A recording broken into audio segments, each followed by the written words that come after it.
Olá, tudo bom? Hoje eu vou responder uma dúvida recorrente de vocês aqui.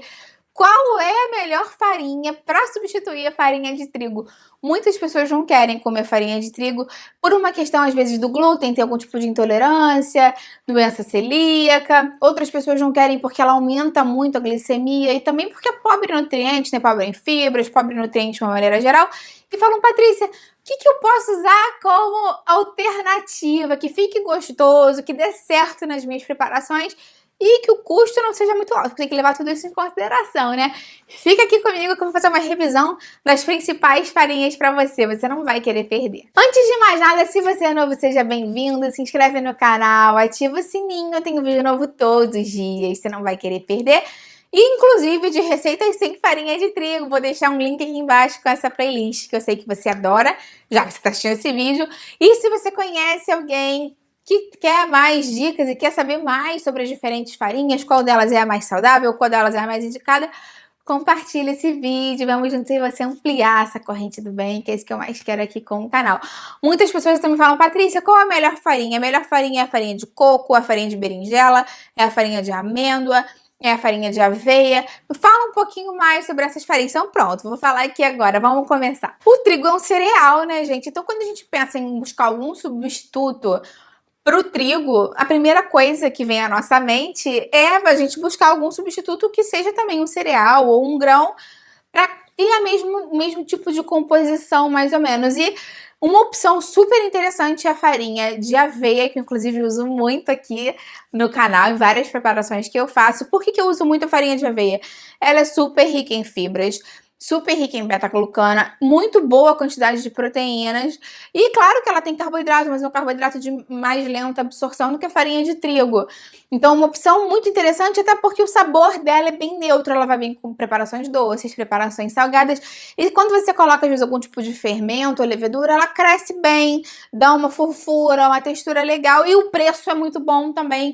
Que eu sei que a gente tem que pensar nisso quando a gente desenvolve receitas para o Brasil, enfim, para grande população mesmo, né? Que a gente tem que levar em consideração o preço da alimentação, enfim. Então a farinha de aveia é uma excelente opção. Ainda nessa linha da farinha de aveia, essas farinhas que têm uma quantidade relativa de carboidratos, mas contém também fibras, contém proteínas, a gente tem duas vertentes muito interessantes também. Uma é a farinha de grão de bico, que apesar de ter uma grande quantidade de carboidrato também, é o que a gente chama de slow carb, porque a absorção dela é bem lenta, porque ela tem uma grande quantidade também de fibras solúveis e proteínas, só que a farinha de grão de bico às vezes é um pouquinho mais cara, menos acessível para a grande maioria das pessoas, mas se você tiver condição de comprar, pode utilizar sim, é uma boa, e também ela é bem neutra em termos de preparações doces e salgadas, vai super bem. Outra opção é a farinha de quinoa, só que a farinha de quinoa, por ela conter naturalmente saponinas, ela muitas vezes tem um sabor residual amargo, então talvez para preparações doces, dependendo do seu paladar, que não esteja acostumado, você pode torcer o nariz às crianças, né? Mas ela também é super rica em proteínas, em fibras boas, carboidratos de média absorção. Então é uma ótima opção, muito mais saudável do que a farinha branca. Vamos falar também agora de outras duas farinhas que têm mais ou menos o mesmo estilo de composição, que são duas farinhas low carb, que é como a gente chama, que pode ser a farinha de oleaginosas, pode ser de amêndoas, que é a mais comum, de amendoim, de nozes, e a farinha de coco. Essas farinhas de oleaginosa, se você está querendo substituir a quantidade de carboidratos, né, diminuir a quantidade, substituir a farinha por uma farinha com menos carboidrato, que impacte menos na glicemia, e por isso ela é muito utilizada em muitas receitas para emagrecimento, para controle de diabetes, ela deveria ser a sua farinha de eleição, porque, na verdade, ela é maravilhosa. Do ponto de vista culinário, realmente ela pode ficar fofinha, ela tem muita umidade, porque é uma gordura monoinsaturada super saudável, poliinsaturada das oleaginosas mesmo, né, dessas sementes, das sementes não, das oleaginosas, do amendoim, nozes e principalmente da amêndoa, que é a mais comercializada. Ela só tem benefício, né? Super tudo de bom, muita fibra, super úmida, fica uma preparação muito boa. Mas qual é o ponto negativo, gente? É o preço, né? Que para a grande maioria das pessoas é muito difícil você viver à base de farinha de amêndoas. A farinha de amendoim dá para você fazer em casa, é um pouco mais acessível, mas tem um sabor muito forte, muito marcado de amendoim. que para preparações doces, mais uma vez, pode ser super bom, mas para fazer uma preparação salgada talvez fique meio esquisito o gostão de amendoim ali naquela preparação, então por isso que ela não caiu tanto na moda quanto a da amêndoa, que tem um sabor mais neutro. A farinha de coco é uma outra opção interessante? Ela também é low carb, tem pouco carboidrato, tem muita gordura. E aí lembra que a diferença da gordura do coco para a gordura das oleaginosas é o tipo de gordura. O coco tem uma gordura saturada, então se você fizer uma preparação com ovos, com mais gordura, você vai ter que pensar em tentar proporcionalizar, ter fontes mais saudáveis de gordura diferentes também para não aumentar muito a quantidade de gordura saturada naquela preparação. Isso é um ponto muito interessante. E além disso, a farinha de coco, mais ou menos, é muito seca. Então, quando a gente acrescenta ela na preparação, ela chupa a água, chupa a gordura. Então, às vezes, tem que botar mais gordura, mais óleo, de coco mesmo que seja, mais ovos, para ela, né, dar uma cremosidade. Então, muitas vezes, fica muito calórica. Então, se você não faz low carb, talvez não seja uma alternativa tão interessante. Agora, do ponto de vista de preço, no Brasil ela realmente é bem acessível, então dá para incorporar nas receitas. Tem algumas receitas aqui com farinha de coco também, vou deixar elas aqui embaixo, farinha de amêndoas, farinha de coco, vou deixar aqui embaixo para você na descrição desse vídeo. Vamos voltar agora então para algumas farinhas que são ricas em carboidratos, mas não tem glúten, e farinhas comuns de serem utilizadas no dia a dia.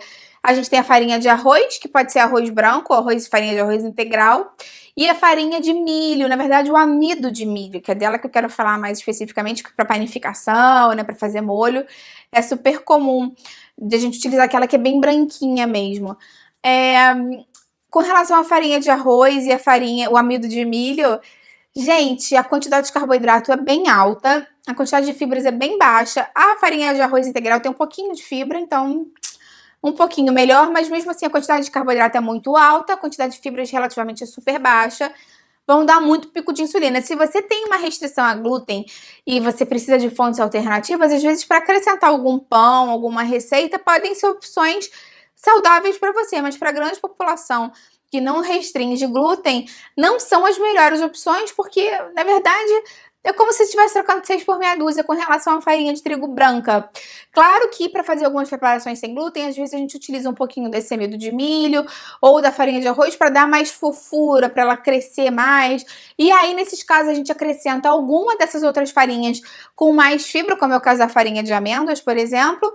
Ou a gente acrescenta chia, linhaça, semente de abóbora, semente de gergelim para trazer gorduras boas e fibras para reduzir o índice glicêmico dela. Pode ser uma opção de você utilizar assim, se for o caso. Ainda nessa mesma linha de farinha com muita carboidrato e pouca fibra, pouca proteína, pouca gordura, ou seja, aumenta muito a insulina, aumenta muito a quantidade de carboidrato rapidamente no nosso sangue. Eu tenho que falar para vocês da farinha de mandioca, do polvilho doce, do polvilho azedo, da goma de tapioca mesmo, né, que nada mais é do que o polvilho hidratado, porque todos eles vêm da mandioca, do aipim, da macaxeira, e eles têm mais carboidrato do que a própria farinha de trigo. Então, mais uma vez, é o mesmo esquema da farinha de arroz e aquele amido de milho. Se você quiser retirar e substituir por causa do glúten, tudo bem, mas se lembra que pode dar pico de insulina, e aí você vai ter que fazer essas combinações que eu já expliquei antes, botando mais proteína boa, mais gordura boa, mais fibras, para melhorar a qualidade dela de uma forma geral nessa refeição. Agora também falando de duas farinhas que são mais ou menos com o mesmo estilo, também mesma composição,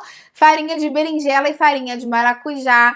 São farinhas muito interessantes porque elas têm naturalmente uma menor quantidade de carboidrato, também são low carb, tem uma altíssima quantidade de fibras solúveis e super interessantes para o colesterol, super interessantes para o bom funcionamento do seu intestino, super interessante para regular a quantidade de glicose do seu sangue, melhorar os níveis de insulina, né? Porque você melhorou a quantidade de glicose do sangue. São excelentes para a saúde, maravilhosas. Se você conseguir acrescentar, principalmente o maracujá nas preparações doces e a berinjela nas preparações salgadas, maravilha. Algumas pessoas reclamam do sabor da farinha de berinjela, eu acho que não tem problema nenhum. Mas, né, isso vai realmente do gosto da pessoa. Lembra sempre de temperar bastante a comida para tentar dar uma mascarada. Algumas pessoas até usam ela diluída com água ou com algum tipo de bebida antes da refeição para diminuir o índice glicêmico, uma outra abordagem no suco verde, enfim. E sempre lembrando que você pode fazer em casa. Até tem um vídeo aqui no canal falando da farinha de maracujá e como fazer em casa. Então, se você quiser, vou deixar aqui embaixo também na descrição para você assistir. Tem muita pessoa que não sabe até hoje o que é descrição, então quero falar para você aqui agora. Eu tô falando com você aqui embaixo, tem o nome do vídeo aqui, tem uma setinha para baixo pretinha, né? Clica ali que vai abrir uma aba, eu vou deixar vários links ali que eu tenho certeza que você vai gostar. E você, agora conta pra mim aqui embaixo, você se surpreendeu com alguma dessas farinhas? Você achou que tá fazendo uma boa troca calórica, mas viu que não era bem assim? Qual delas você vai passar a usar agora? Eu vou adorar ler o seu comentário. Compartilhe esse vídeo com quem você sabe que vai gostar dessa informação. Vamos juntos aí você ampliar essa corrente do bem. Que é isso que eu quero aqui com o canal. E também falando em ajudar outro, né? Curte o vídeo, se inscreve no canal, ativa o sininho. Eu tenho vídeo novo todos os dias. Boa forma, saúde e nutrição. Muitas receitas com essas farinhas, mas muitas receitas também baratas, rápidas, saudáveis. Que isso é isso que a gente quer no dia a dia, né? Praticidade e saúde. Até a próxima. Tchau, tchau.